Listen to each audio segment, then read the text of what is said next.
오늘 하나님 말씀 보겠습니다. 구약성경 이사야 61장입니다. 잘하셨죠? 1절에서 3절입니다. 우리 한 목소리로 이 말씀은 같이 천천히 읽도록 하겠습니다. 시작. 주 여호와의 영이 내게 내리셨으니 이는 여호와께서 내게 기름을 부으사 가난한 자에게 아름다운 소식을 전하게 하려 하심이라. 나를 보내사 마음이 상한 자를 고치며 포로된 자에게 자유를, 갇힌 자에게 노임을 선포하며 여호와의 은혜의 해와 우리 하나님의 보복의 날을 선포하여 모든 슬픈 자를 위로하되 무릇 시온에서 슬퍼하는 자에게 화관을 주어 그 죄를 대신하며 기쁨의 기름으로 그 슬픔을 대신하며 찬송의 옷으로 그 근심을 대신하며 나는 곧 여호와께서 심으신 그 영광을 나타낼지라 일컬음을 받게 하려 하심이라. 아멘. 오늘 7번째 마지막 문에 대해서 합니다. 이 문은 뭐냐면 사역의 기름 부음인데요. 마지막 때에 남은 자들의 강력한 어떤 그 사역을 위해서 열어주는 문이에요. 그 부분을 봅니다. 자, 여러분, 우리가 살고 있는 시대가 어떤 시대인지 아시나요? 우리는 지금 예수님이 재림하기 직전에 살고 있고, 그 직전에 하나님께서 남은 자들을 일으켜서 준비하는 때가 지금입니다. 그래, 지금 우리가 하나님의 뜻에 따라 준비되고 있는 자들을, 우리는 그들을 이 마지막 때에 남은 자다 그렇게 표현합니다. 또는 영적 전쟁을 위해서 준비되는 용사들이라고 그렇게 표현하기도 합니다. 다른 사람들은 몰라도 저는 그렇게 표현합니다. 남은 자 또는 전쟁을 위한 군사다라고 얘기해요. 그리고 여러분, 그렇게 선택받은 사람들은 자기들이 받은 사명, 부르심에 따라서 실패하지 않고 반드시 그걸 완수하기 위해서 지금 무장하고 있습니다. 뿐만 아니라 이런 사람들은 영적 전쟁의 최전방에 싸울 것이고, 때는 어떤 사람들은 후방에서 그 사역을 위해서 완전한 군사들로 이들은 준비될 거라는 거예요. 이 사람들은 각자의 정해진 위치가 있습니다. 그래서 각자의 그 역할을 위해서 사령관이신 예수님께서 주신 무기들을 각각 다 가지고 있습니다. 그것이 무엇인지 모를 수도 있지만 주님께서는 다 각각 무기를 다 주고 계십니다. 그들 대부분은 예수님께 정렬되어 있어요. 오직 그리스도 주님께만 정렬돼서 주변을 바라보지 않습니다. 뭐 환경이 어쩌고 어렵고 저쩌고 이런 걸 바라보지 않습니다. 오직 주님의 뜻을 위해서 언제든지 죽고자 하는 각오를 가지고 있는 사람들이 바로 이런 사람들입니다. 자, 이들은 이 마지막 때에 과거의 어떤 때보다 다른 차원의 사역을 위해서 보좌로부터 부어주시는 강력한 사역의 기름 부음을 받게 될 것입니다. 바로 그 사역의 기름이 저와 여러분께 열려있고 또 열려야 됩니다. 자, 우리에게 이러한 강력한 사역의 기름 부음의 사역을 감당했던 샘플이 성경에 나옵니다. 그를 여호와의 종이다라고 말합니다. 여러분, 지금부터 하나님께서 2700년 전에 이사야 선지자를 통해서 강력한 기름 부음을 받고 자신의 뜻을 위해서 사역하기 위해서 한 종이 태어날 거라 예언하셨습니다. 하나님은 그 이름을 밝히지 않았어요.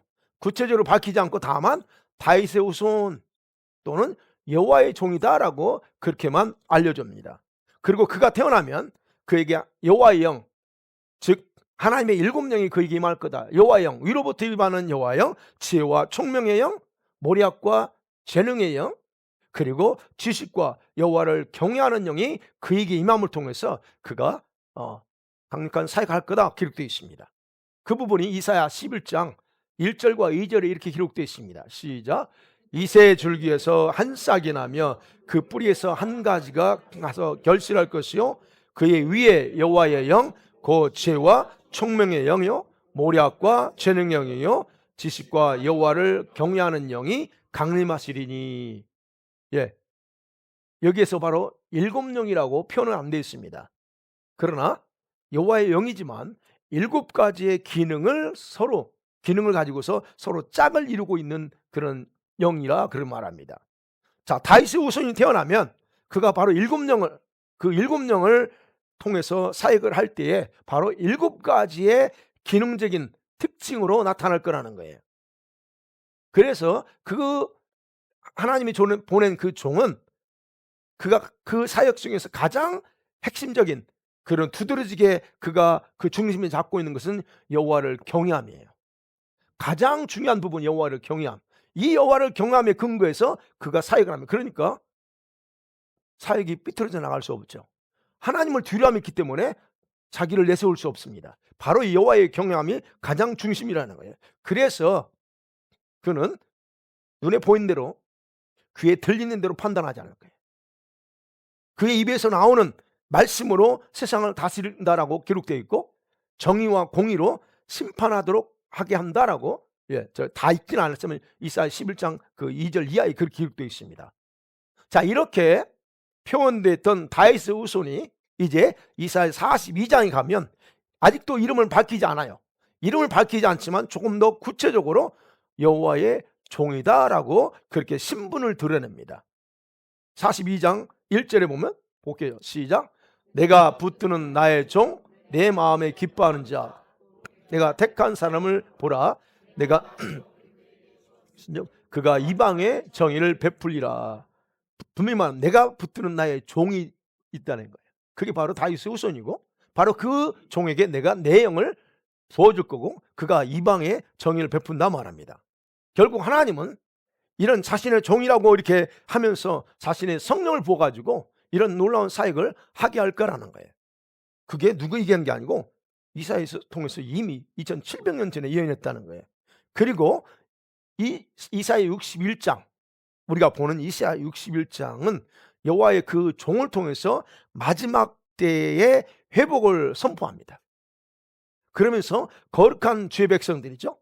거룩한 주의 백성들을 마치 신랑이 신부를 위해서 준비한 아름다운 그 단장의 모습, 또 결혼식의 모습처럼 높여가지고 그를 영화롭게 할 거다라고 하는 게 이사야 61장이에요. 그래서 여기서 이게 신부의 장이고 결혼장입니다. 이게 옛날에 설교 드렸죠. 왜 흰옷을 입어야 되는지. 이게 10절 11절이 우리가 흰옷 입어야 된다는 핵심이 바로 이 구절에 있어요. 자, 오늘 본문은 그러면서 오늘 본문은 하나님께서 예언을 해주셨잖아요. 계시하는 주체가 아니라 바로 성령을 받은 그 여호와의 종인 당사자 입장에서 지금 하나님께서 하실 일을 지금 기록하는 거예요. 그래서 주 여호와의 영이 내게 임해 있다라고 그래요. 하나님이 주신다는 게 아니고 여호와의 영이 이미 내게 임해 있다는 거예요. 그러니까 당사자 입장에서 한다는 거예요. 그래서 특별히 1절은 다윗의 자손인 여호와의 종임을 인치는 행위가 있어요. 여러분 보세요. 이는 여호와께서 내게 기름을 부었다 그래요. 기름을 부음을 통해서 앞으로 그가 어떤 사역을 할 것인가를 구체화시키는 거예요. 여러분, 구약에서 기름은 아무나 안 묻죠. 머리에 기름 붓는 건 아무나 안 묻어요. 그리고 기름 붓는 사람들에게는 뭘 의미하는 거예요? 그가 하나님이 세운 사람이라는 거예요. 그 사람의 신분을 확증해 주는 거예요. 내가 세운 종이다, 내가 세운 왕이다, 내가 세운 제사장이라고 확증해 주면서 기름 부어요. 그러면 기름 부었다는 것은 이미 검증받았다는 얘기예요. 자, 그러니까 이 여호와의 종이 바로 하나님의 기름을 부음을 통해서 이제 자신이 그런 사역을 하게 된다고 하는 것, 자신의 정체성에 대해 정확하게 인지를 합니다. 그러면 생각해 봐야 돼요. 하나님께서 왜 그렇게 꼭 기름까지 붓고 또 여호와의 영을 부어주셨나 하는 거예요. 그냥 나가서 사역해라고 하면 되는데, 수요일날 사역의 능력과 은사에 대해서 말씀드렸죠. 연결돼 있어요. 여러분 왜 그러냐면 오늘 1절에 나와요. 가난한 자, 여기서 가난한 자로 표현했지만 이제 또 좀 더 표현하면 겸손한 자라고 표현해요. 그런 사람들에게 복음을 전파하게 하려고 내가 기름 붓고 그래서 내 종이다라고 확증해 주면서 이 여호와의 7영을 벗다라고 얘기해요. 그러니까 결국 이 여호와의 종인 그가 와서 해야 될 주요 사역은 3가지 나와요. 마음이 상한 자를 싸매주는 거예요. 치유해 주는 거. 그러면서 말하죠. 포로된 자에게 자유를 선포합니다. 그리고 감옥에, 원수의 감옥이에요 이건. 예, 원수의 감옥에 갇혀 있는 자들을 해방시킬 것을 선포할 거다 하는 이 세 가지 사역을 선포하고 있습니다. 자, 이 같은 세 가지 주요 사역을 경불 백성들에게 어떤 일로 어떻게 사역을 하죠? 말씀을 선포함을 통해서 이 세 가지 사역을 시작하죠. 그래서 어떻게 해요? 사람들의 정신적이고 영적인 문제들이 이 직접적으로 사역을 통해서 풀어져 나가는 그런 일들을 바로 예언을 하고 있다는 거예요. 결국 기름 부음을 받은 그 종의 복음 사역의 능력이 이런 식으로 묶여 있는 자 자유케 되고 풀어지고 싸매지는 역사들이 나타날 거다라고 하는 것이 이 오늘 1절에서 소개하고 있는 겁니다. 그리고 나서 2절, 3절도 중요합니다. 여호와의 은혜의 해를 선포한대요.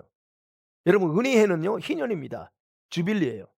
주빌리, 희년을 선포합니다. 여러분, 희년이 어떤 의미죠? 모든 걸 다 자유케 풀어주는 거예요. 노예도 돈을 주고 샀던 사람 다 자유케 풀어주는 거예요. 예. 자유가 임하게 된다는 거예요. 그러면서 동시에 마지막 또 하나 있어요. 하나님의 보복의 날이에요. 이게 뭡니까? 하나님 원수들을 향해서 심판날에 원수들을 향해서 하나님의 보복의 날을 선포함을 통해서 원수한테는 보복이 심판이지만 우리 성도들에게는 어떻게 영광을 드러내는 영광을 나타내고 영광을 얻게 만드는 그런 사역을 감당할 거다라고 하는 걸 그 2절에서 얘기하고 있습니다. 결국은 여기서 보면 이 여호와의 종의 사용을 통해서 우리 성도들은 하나님께서 마치 3절에 보면 하나님께서 심으신 그런 영광을 나타낼 자다라고 이렇게 칭호가 바뀝니다. 내 백성이라고 할 수도 있지만 칭호를 바꿔요. 하나님이 심으신 영광을 심으신 사람들. 자, 여러분, 이렇게 얘기하고 있는데 여기서 중요한 점이 있어요. 우리가 오늘 본문과 제목과 관련돼서 여호와의 종에게 위로부터 임했던 하나님의 7명이 임한다는 이 말씀이 여러분 본문에서는 사역을 통해서 이제 구체적으로 일어날 걸 기록하고 있는 것뿐이에요.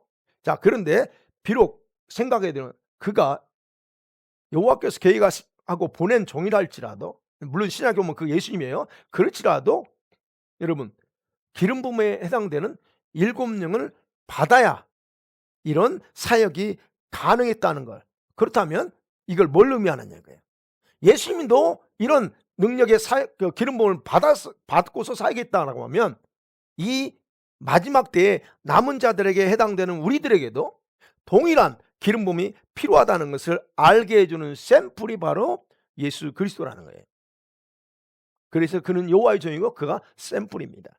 그렇다 하면 이제 좀 구체적으로 생각하면 하나님의 그 사역의 기름 부음과 하나님의 7명에 대해서 좀 봐야 돼요.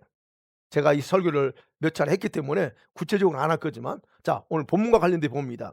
이사야 61장 이 예언은 누가복음 4장 16절에서 19절에 보면 예수님 통해서 성취됐다라고 나와요. 우리 아는 것처럼. 자, 예수님이 40일간 금식기도 하신 후에 성령의 능력을 받고 자기 고향 갈릴리로 돌아옵니다. 그럼 예수님께서 본격적인 사역은 바로 금식한 이후에 능력받은 이후에 사역이 시작됩니다. 본격적인 사역이요. 그리고 예수님이 자신이 자란 나사렛에서 자란 나사렛 동네자 성지순례 가면 이거 다 갈 거예요. 나사렛에서 안식일 날에 회당에 들어가서 이제 성경을 읽으려고 딱 그때는 두루마리죠. 두루마리를 딱 편 곳이 어디냐? 바로 이사야 61장에 이곳이에요. 예. 그리고서 선포합니다.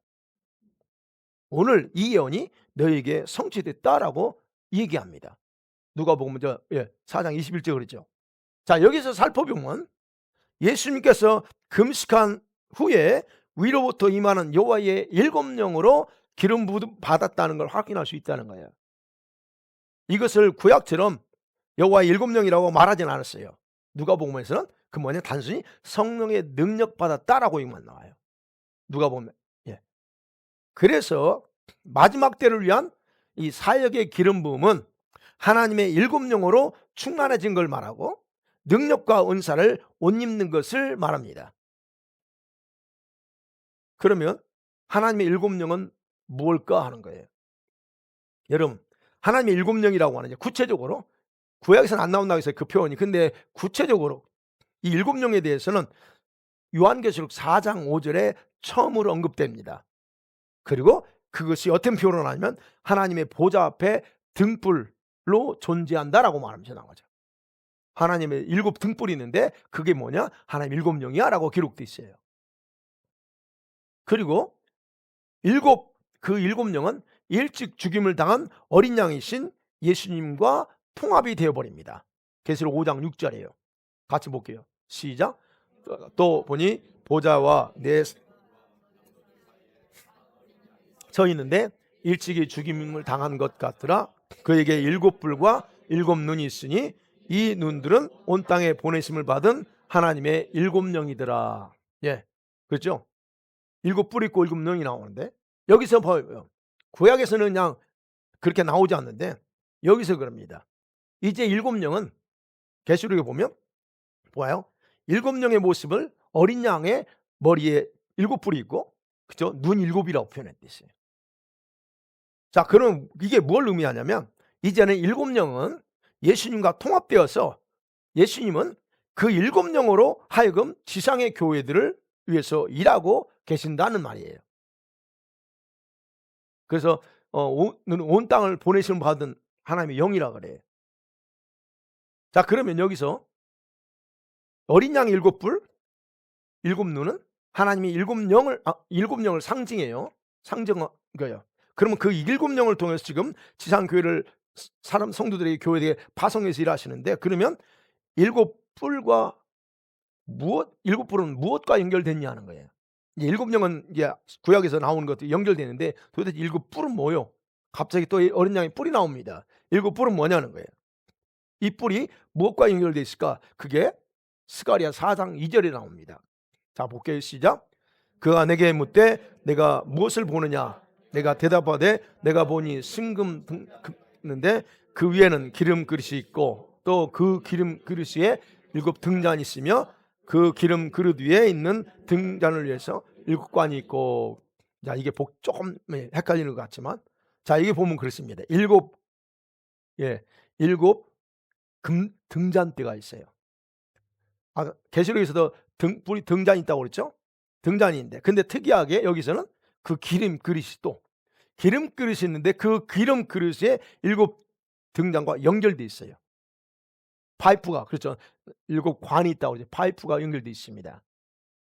자, 그러면 여러분 10절에 이게 뭘 의미하는가 나옵니다. 자, 볼게요. 시작. 이 일곱은 온 세상에 두루 다니는 여호와의 눈이라 하더라. 계시록 아까 5장 6절에 나온 거 똑같죠? 온 세상을 두루 다니는 여호와의 눈이라 그래요.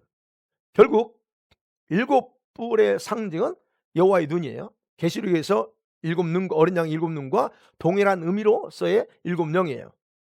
그러면 스가랴에서는 지금 일곱 영을 환상을 통해서 지금 스가랴가 통해서 보여주는 건 뭐냐면, 중요한 거는 핵심 거예요. 이 파이프 관을 통해서 기름이 흘러가고 있다는 거예요. 등불이 꺼지지 않도록 기름이 흘러가고 있다는 것이 핵심입니다. 그럼 봐요. 환상에서 스가랴가 보니까 일곱 순금 등잔이 있다고 그랬잖아요. 기름 그릇이 있고 그리고 그 기름에 파이프가 연결돼 있어요. 그래서 어떻게 해요? 불이 계속 타도록 기름을 흘려보낸다는 거란 말이에요. 그렇다면 일곱 등잔이 계시록 4장에서는 일곱 영이라고 설명되어 있어. 그 다음에 스가랴에서 연결해서 설명하면 결국 등잔에 불이 꺼지지 않게 기름을 계속 흐르게 해야 되기 때문에 파이프가 연결되어 있다는 걸 우리가 이제 분명히 이해가 됩니다. 그러면 이걸 뭘 의미하냐는 거예요. 이건 뭐냐면 사역의 기름 부음은 계속적으로 채워서 재충전해야 된다는 거예요. 그래야 된다. 일곱 영이신 주님과 직접적으로 연결돼 가지고 사역의 등불을 유지하기 위해서는 공급받아야 되는 게 있어요. 계속적으로 꺼지지 않도록. 그게 이제 기름이에요. 여기서는 사역의 기름금. 그래서 사역의 기름 부음과 일곱 영은 동일한 성령의 임재를 의미하지만 기능적으로 구분돼요.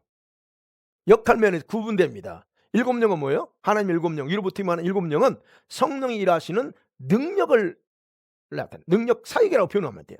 능력을 행하는 거. 근데 기름 부음은 달라요.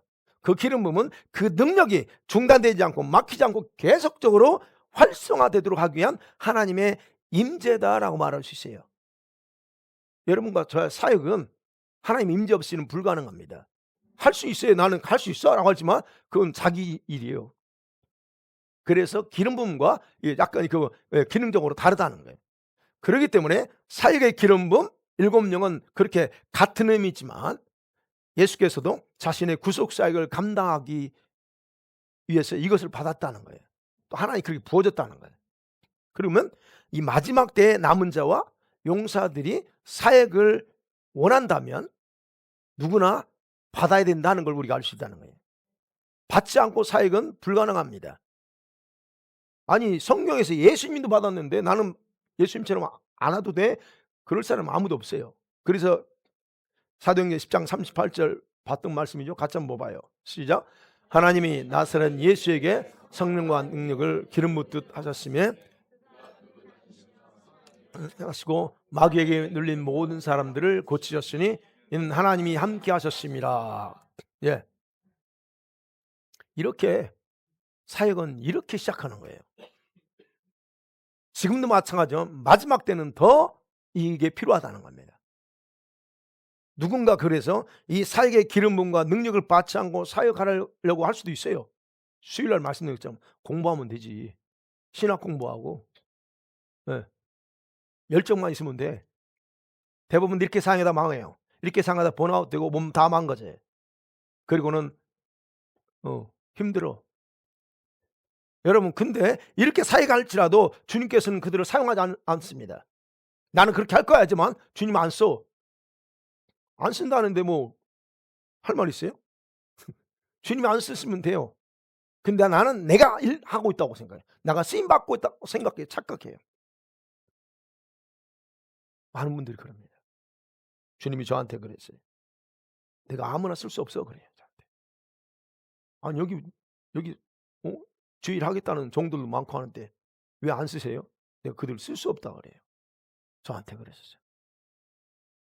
근데 중요한 건 그들은 다 주일 하고 있다고 해요. 자기는 다 주님 쓰임 받고 있다고 생각하는 거예요.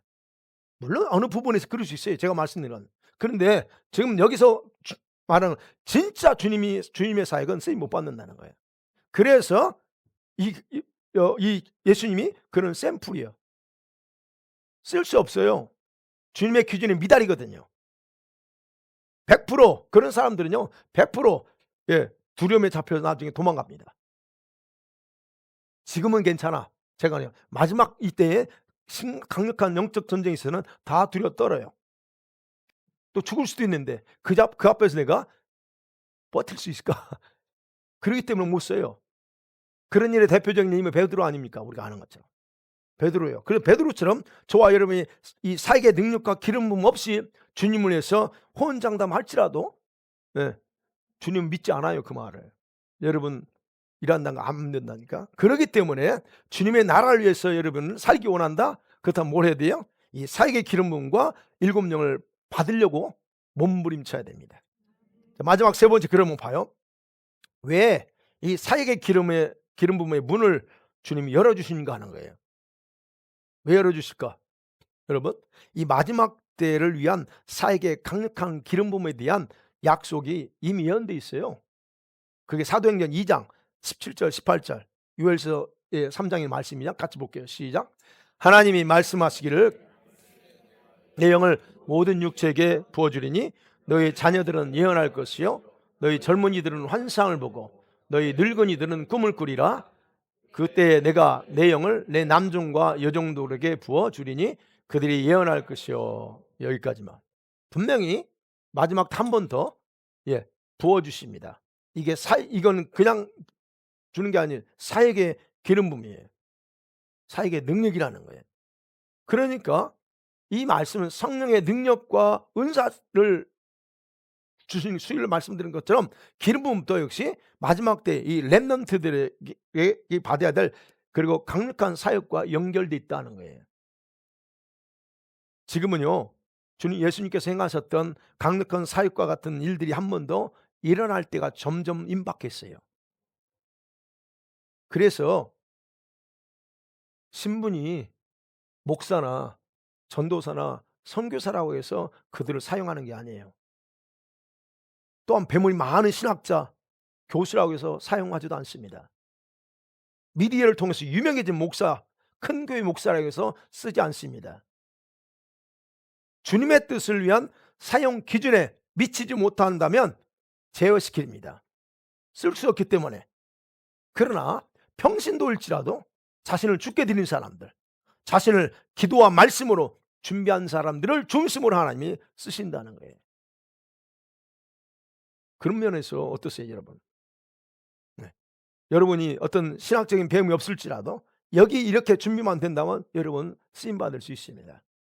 그렇기 때문에 저와 여러분은 지금까지 그래서 이렇게 준비왔기 때문에 주님께서는 우리 모두를 사용할 것이라는 것에 대해서는 저는 믿음의 확신을 가졌으면 좋겠습니다. 주님이 나를 쓰실 거야. 기분 좋지 않으세요? 아닌 것 같아. 주님이 나를 쓰신다면 마지막 이 한 번, 얼마나 좋습니까? 그 부분이에요. 그리고 하나님은 우리들에게요, 사역의 기름 부음과 7명의 문을 작년보다는 더 활짝 열어놓으셨습니다. 할렐루야. 작년보다 활짝 열어놓으셨어요. 그러니까 결국은 그건 담임 목사가 열면 이렇게 좀 이렇게 하면 되는데, 제가 좀 이제 좀 정신 차려가지고 내가 더 해야 되겠다 하니까 더 하시는 거예요. 그러면 생각해보면 왜 작년보다 더 활짝 열어주실까요? 도대체 뭐 하려고 열어줘요? 때는 점점 가까우는데 우리가, 저부터가 약간 정신 못 차리니까 그러시는 거예요. 그래서 열어주려. 그래서 저는 왜 활짝 열어주는가? 그 이유를 3가지로 생각해봐요. 말씀 준비하면서. 첫 번째 뭐냐면, 여러분 왜 문 열어자면 주님께서 사용할 수 없는 상태로 계속 지속할 수 없기 때문에 그래요. 주님이 그걸 보고 있을 수 없어요. 야, 너를 내가 써야 되는데 왜 그 상태만 있느냐 하는 거예요. 여러분, 하나님께서 저와 여러분을 사용하고자 큰 계획을 가지고 있을지라도요, 여러분이 무능하면 그 일을 성취할 수 있을까요? 불가능해요. 남은 자고 용사로 선택받았을지라도 자신의 일에 바쁘고 게을리하고 준비하지 못해. 그럼 어떻게 써? 근데 주님 얼마나 감사해. 그런 사람일지라도 역시 가능하다면 다 사용하기를 원해. 그래서 주님은 그대로 방치할 수가 없어요. 그래서 지금 더 열어주시는 거예요. 그러니까 이런 비밀을 여러분이 지금 들었다면 여러분에게도 기회는 남아있다. 그러니까 그것을 갈망하셔야 됩니다. 두 번째는 뭐냐면, 두 번째 왜 문을 열어주냐? 주님 자신 때문이에요. 제가 생각할 때 주님 자신 때문에 그래. 주님께서 자신이 선택한 자들이 준비하지 아니하면 자신의 계획이 지연된다는 거 아세요? 자신의 계획이 지연됩니다. 그래서 주님께서는 우리 성도들이 조금 부족할지라도 자신에게 믿음의 뿌리를 확 내리고 세워서 사용하기를 기뻐하세요. 그래서 누구든지 원하면 주님께서 해. 그래서 그 일은 오직 주님만이 그렇게 할 수 있는 능력이 있기 때문에 주님이 지금 그렇게 하시는 거예요. 열어주시는 거예요. 거기서 이런 때 열어주셨을 때 덤으로 내가 들어가 있는 것만 해도 축복이라는 거예요.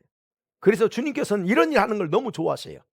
이런 일을 좋아하시기 때문에 그래서 저와 여러분은 아직도 기회는 있다 하는 사실입니다. 세 번째는 이런 생각이 들어요.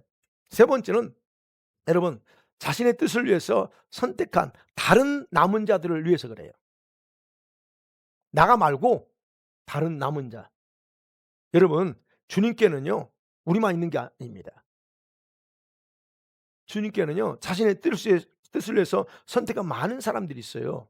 근데 그들이 단독적으로 사용하기보다 다른 사람들과 연합을 이루는 가운데 사용하기를 원하십니다. 연합이에요. 왜냐하면 그들 모두가 지체잖아요. 자신이 지체이고, 그리고 그것이 아버지와 자신의 성품이에요. 그분은 따로 노는 걸 원하지 않아요. 그래서 삼위일체 하나님이 항상 함께 하시는 것처럼 우리도 마찬가지예요. 그걸 주님이 원하시는 거예요. 그러니까 여러분이 준비되지 않으면 여러분과 협력해야 될 누군가 있어. 그 사람 준비됐는데 그러면 그 사람이 일할 수 없다는 얘기예요. 이해가 되세요? 네. 여러분이 누구와 협력하여서 주님의 뜻을 이루어야 할지 주님은 아시지만, 그렇기 때문에 나 하나쯤 준비가 안 돼도 괜찮을 거라고 하는 생각은 굉장히 위험한 생각입니다. 그렇게 생각하시는 분들은 피해 주는 거예요. 그러니까 같이 가야 돼요, 여러분. 같이 못 가겠다 하는 사람은 떨어져 나가더라고. 예. 그렇기 때문에 여러분은 자신과 다른 사람의 다른 지체를 위해서 빨리 뭐 해야 된다고요? 준비되어야 된다는 것을 잊어서는 안 됩니다. 그래서 또 여러분이 준비되기 하면 옆에서 도와줄 거예요. 그러니까 지금도 안 늦었습니다. 사랑하는 성도들, 말씀을 맺어 볼게요. 지금 마지막 때의 사역은 더 이상 누구나 할 수 있는 것이 되지 않는 때로 들어가고 있어요. 얼마 안 남았다는 거, 시간이 점점점 문은 더 이렇게 닫혀지고 있다는 게. 왜냐하면 지금요, 빛과 어둠, 그다음에 적그리스도의 세력과 교회 간의 치열한 그런 영적 전쟁이 시작될 것이기 때문에 그렇다는 거예요. 자, 이런 역할은 아무것도 모르고 준비되지 않는 자들이 감당할 수 있는 게 아닙니다. 하나님께서는요, 이미 자신이 군사들도 선택하고 준비한 자들이 있고 교회가 있어요. 많지는 않지만 그런 있습니다. 자, 그런 부분에서 우리 교회가 여러분이 여기에 해당된다는 것을 기뻐하셔야 됩니다. 여러분, 저는 자부심 있는 사람이에요. 목사로서 이 부분에 대해서, 다른 건 몰라도 이 부분에서만큼은 저는 자부심이 있어요. 자, 그래서 하나님께서는 우리 교회와 우리 성도들을 기뻐하시면서 우리가 기도한 대로 역사하고 계신다는 것을 잊어서는 안 됩니다. 뿐만 아니라 여러분이 지금 상태로는 조금씩 부족하기 때문에 한 단계 더 높이려고 계속적으로 말씀으로 귀로 듣게 하고, 못 들었던 거 갑자기 듣게 하고, 또는 때로는 마음에 감동을 주셔서 여러분이 해야 될 일을 가르쳐주고 계세요. 성령께서 그렇게 하고 계시잖아요. 그래서 이 말은, 지금 제가 드린 말씀은 들을 귀가 있는 성도들만 들릴 수 있어요. 아, 그렇구나라고. 모든 성도들 개인적인 문제에 대해서 다 있죠. 그 개인적인 문제들에 대해서 주님께서는 지금까지 기도해 왔기 때문에 그것들에 대해서 문을 활짝 열어서 구체적으로 일하고 계십니다. 그러니까 너무 안달하지 마세요. 주님이 다 하나하나 풀어가요. 너무 급하게 막 내가 원하는 시간에 안 온다고. 여러분이 마음이 급한 건 뭐예요? 여러분이 정해놓은 시간이 있어. 이 응답은 이때 와야 되는데 안 오니까 막 그래. 근데 주님은 그게 아니잖아요. 주님의 시간이지 뭐 내가 정해놓고 오지 않습니다. 자, 그래서 그러니까 주님은 일하고 계시기 때문에 그 부분은 걱정하지 마시라. 그 일하심의 증거는 어때요? 각각 시간 차이는 있어요. 영계에서 하고 이 지상에서. 그래서 그렇다. 그럴 때 여러분에게 필요한 게 뭐예요? 믿음이에요. 그럼에도 불구하고 믿고 온전한 신뢰하는 거예요. 흔들리지 않는 거예요. 거기서 확 무너지고 뭐 이게 아니에요. 주님에 대한 믿음, 신뢰, 그분이 기필코 하신다는 그 신뢰, 그것만 가지고 있으면 됩니다. 그리고 우리 교회와 우리 모두가 주님의 뜻을 여러분 온전히 감당하도록 7가지 문들도 활짝 이미 열어놓으셨어요. 특별히 앞으로의 이 능력 사역을 위해서도, 이 능력 사역을 위해서도 주님께서는 더 강하게 역사하실 겁니다. 기대해 보세요. 그렇기 때문에 이런 상황일 때 우리 할 일은 개인적인 그 문제 해결은 아까 믿음과 신뢰지만, 이러한 능력 사역을 위해서 이런 일을 하기 위해서 그 하나님의 보조에 맞춰야 돼요. 우리가 하나님의 나가시는 보조를 맞추는데, 보조를 맞추는 데 2가지예요. 이럴 때 여러분 기도해야지만 안 된다는 거예요. 기도해야지만 안 되고, 그 다음에 주님의 뜻, 주님의 말씀, 주님의 감동에 순종함으로 응답하는 것은 이건 잊어서는 안 됩니다. 감동 주는데 안 해버리면 보조를 맞춰야 되는데, 이 부분이에요.